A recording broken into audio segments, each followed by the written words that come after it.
Warm greetings, everyone, and welcome to our meditation time.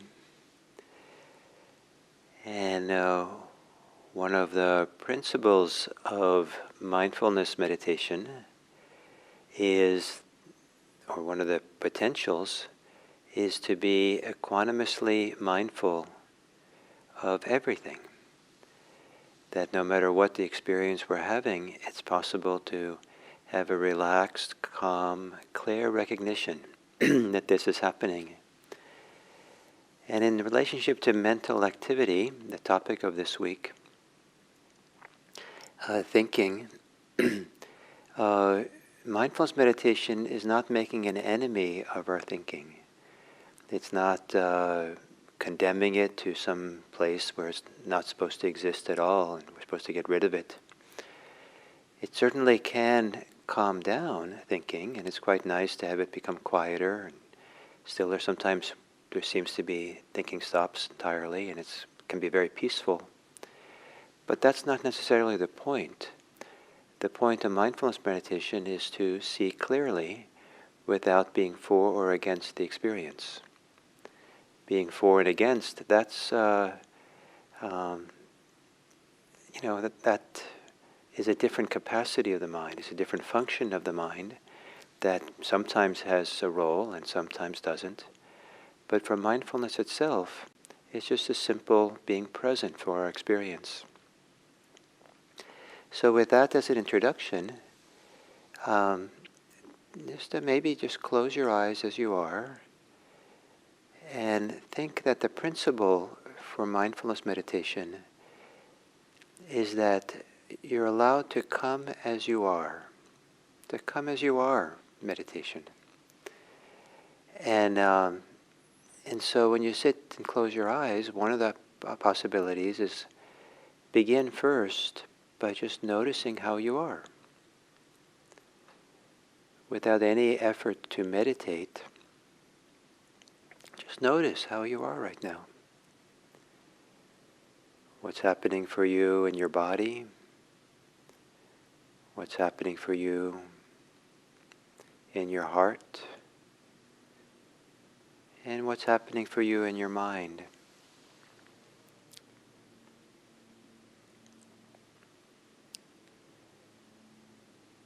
And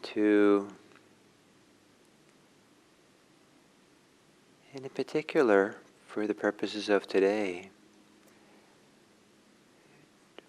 without any idea it should be any different, notice your thinking.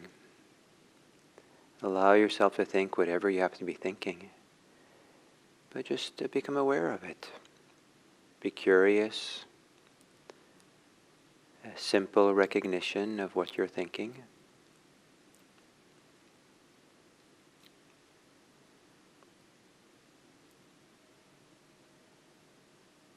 Maybe a little bit as if you could step away, step backward a few steps, and then turn around to look at yourself, look at your mind, as if it's thinking.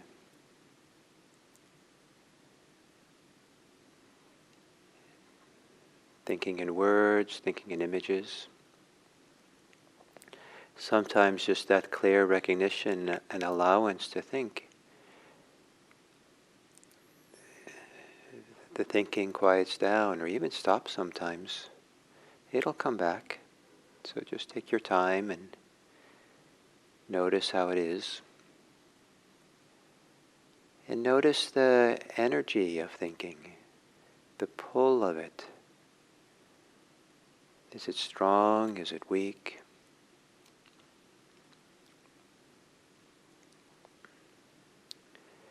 Do you have an attitude about your thinking?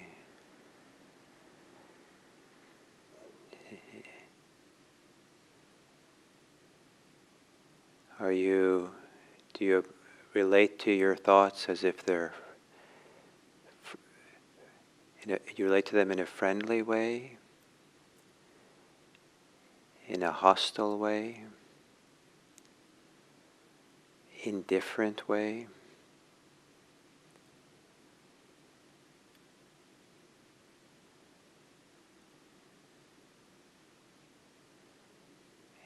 would it be like to neither be friendly nor hostile, and certainly not indifferent, just present, seeing,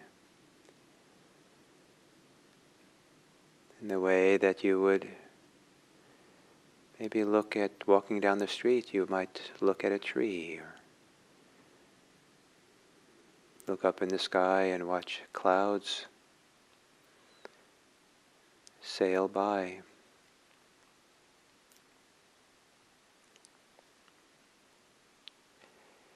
And is there any physical sensations connected to thinking? Is there pressure or tension, contraction?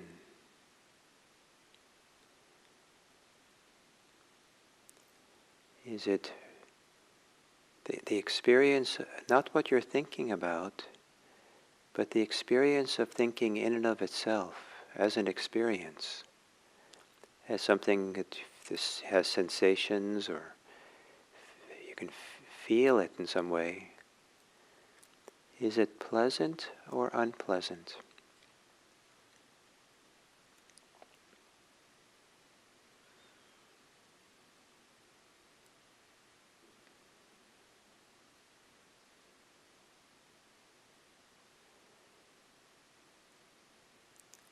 And now thinking of thoughts you're thinking. Imagine your thinking are like bubbles, thought bubbles. Take a deep, full breath. As you exhale, let those bubbles float away.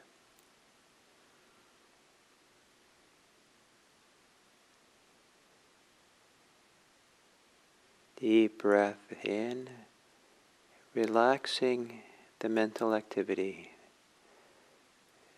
relaxing the pressure and tension.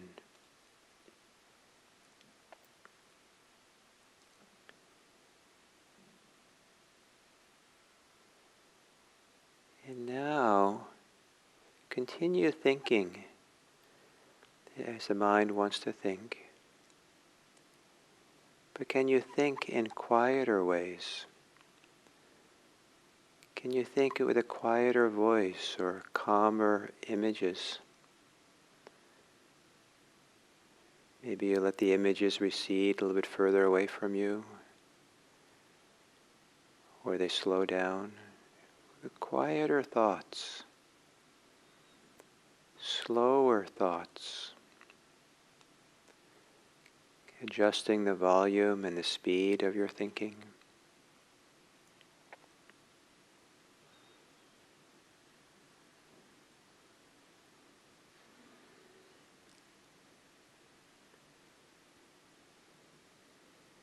And then, instead of letting yourself think whatever you wish to think about, choose what you think about. And what I'd suggest is that you choose to think instructions for meditation. Maybe I'll give you some now. You can repeat them to yourself in a quiet, calm thinking, or you might have variations. Gently, softly, take a few fuller breaths, and as you exhale, relax your body.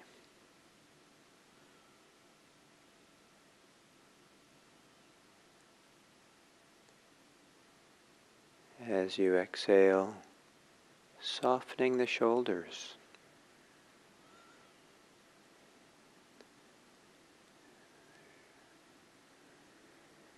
Releasing the shoulders.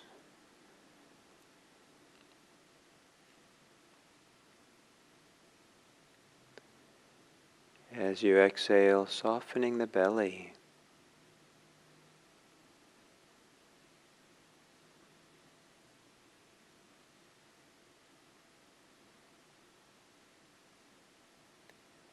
And letting your breathing return to normal.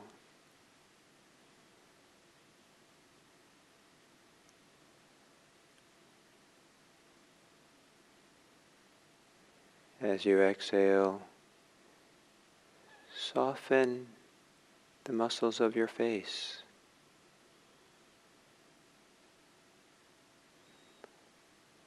Around the eyes and the forehead.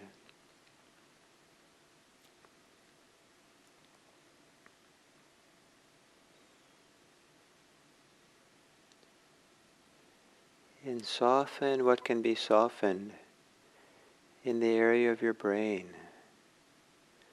even if it's softening around the brain.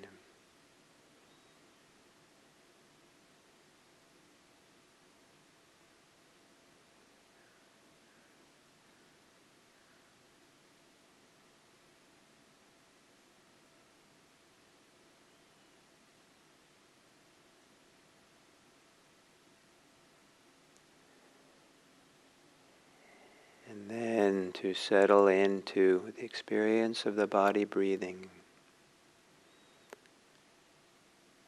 And for these minutes, you'll accompany your breathing. Maybe imagining that you and your breathing are walking along holding hands. So there's continuous contact between awareness and the breathing. Breathing and the awareness.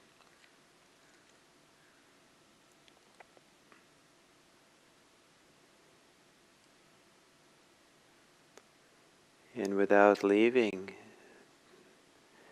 the attention to breathing, if while you're breathing mindfully, you notice that it's easy to relax the body more, you might do so.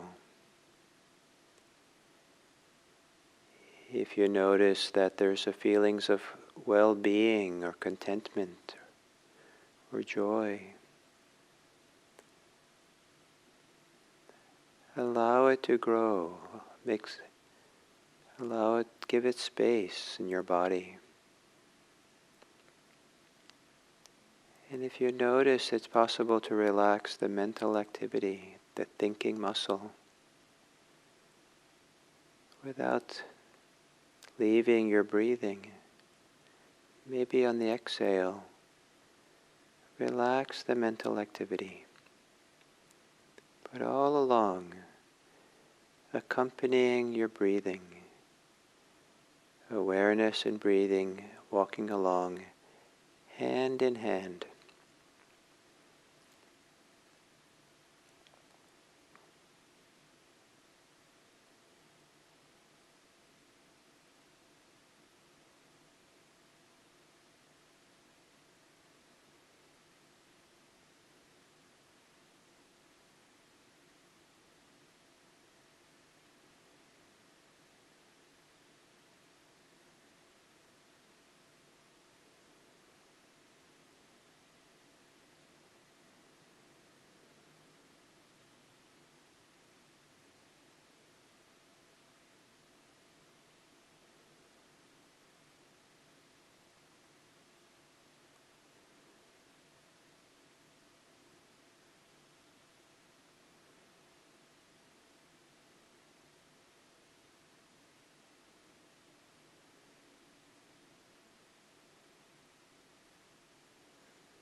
Softening your thinking,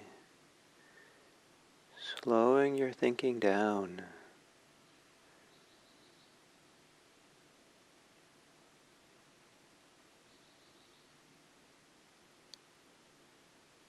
Quieting your thinking. And with your thinking quieter, maybe it's easier to relax the mental activity, the drive, the push, the pressure.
An image for relaxing the mental activity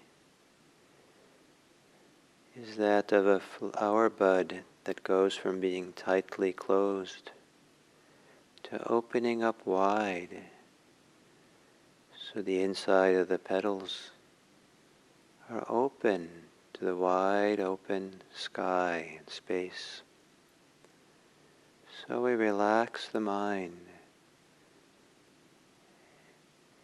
and intuit or feel the vastness of quiet space all around. And in that space, we stay rooted in the breathing, relaxed and open, receiving the experience of breathing.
maybe you can assume that for these next minutes, there's nothing that you need to think about. Even though you might think, there's no need to. No need to invest any importance in your thinking.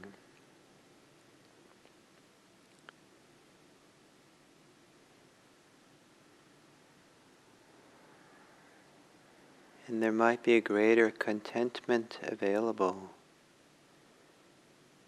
by dropping into your body to feel what is more tender and soft and open in your body. The quiet, still place within, through which you could be breathing, from which you can be breathing.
Thinking can be a powerful storm,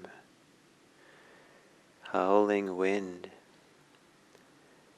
and thinking can be a soft breeze,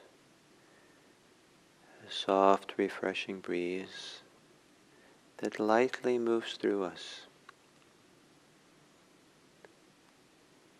And with the lightest, softest, maybe almost insubstantial or imperceptible thoughts, have thoughts of goodwill for others.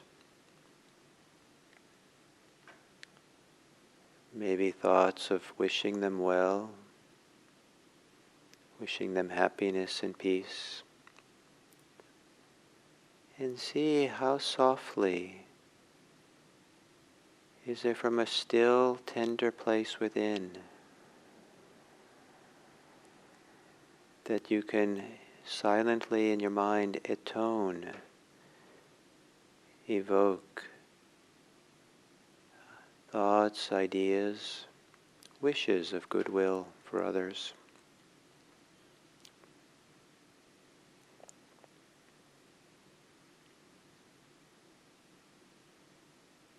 Maybe they're even just half thoughts.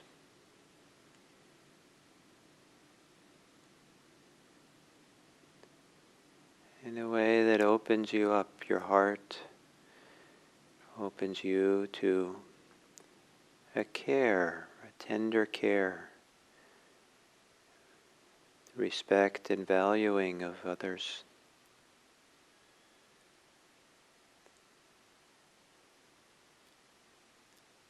And may a soft, quiet, tender, kind regard for others be something that you touch into throughout the day today. It doesn't have to be dramatic. It doesn't have to be obvious to others. But in a sense, from the quiet place within, simple, quiet thoughts of well-wishing for others. And may it be that the benefits of this 30 minutes together meditating, may those benefits be shared with others, either directly or indirectly, knowingly or unknowingly. And may it be that this meditation supports the possibility of others being happy. May all beings be happy. May all beings be safe. May all beings be peaceful. May all beings be free.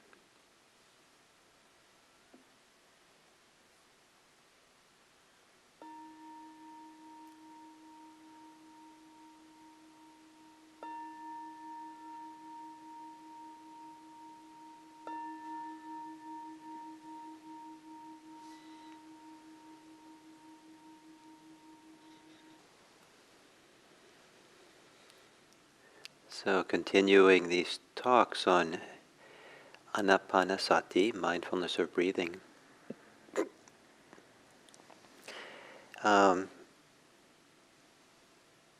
We've entered into the domain of mental activity, and the Pali word is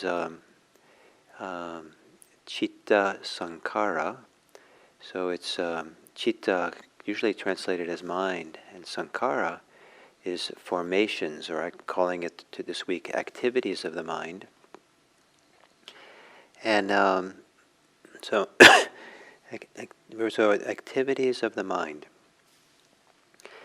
It turns out that the mind is not the container for activities or the organ for activities, like the brain that's maybe the organ for, what many of us in the modern world think of as mental activities. The citta is itself an activity, or it's the sum total of all the activities of what we might call the mind. It's the citta is all the activities of the mind as we experience them, as we can know them. And so this idea that the mind itself is an activity is an encouragement not to take the mind as a particular thing, not to kind of reify it or treat it as almost like a foreign object, but rather all we have as human beings, really, in the Buddhist point of view, is the activities that are all operating together to to make us alive. It's when the activities of life are no longer here that we're no longer alive. And one of those activities is the activities of the mind, the mental activities. And to start becoming aware of the mind, appreciating it, is the task now in the middle stages of Anapanasati. And it's very important to appreciate that it's kind of in the middle here, so that there's been a lot of emphasis on breathing for sure, embodied breathing, but also being rooted in the body, really feeling the whole body, and then also starting feeling a real sense of well-being, a contentment in the body, joy in the body, and spreading that contentment throughout the body. And so there's a movement towards becoming whole, or the classic language is becoming unified, where everything's included. And so as we move through Anapanasati, it's not so much that we're now starting to emphasize more the mind, but we're opening up wider and wider to more and more inclusive of this whole.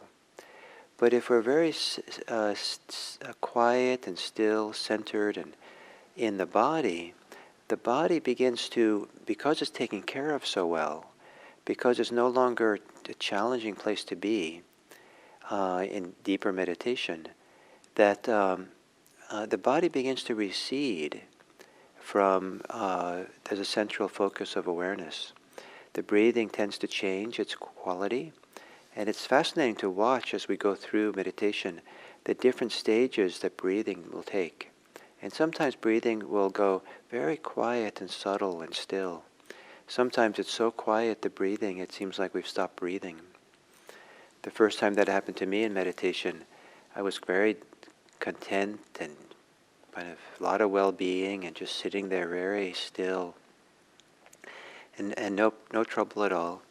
And then I noticed I hadn't breathed for a while, and I immediately gasped for breath with fear. And I had this thought, I'm going to die. And but there was no danger of that. It's just that I'd never, you're supposed to be breathing all the time. And so this idea that the breathing had seemingly stopped was, a little bit jarring for me. And then eventually I learned that it seems like there's plenty enough oxygen getting into the bloodstream some way or other, even when seemingly the experience of breathing has gotten so still that it's kind of stopped. And so the body and the breathing sometimes recede.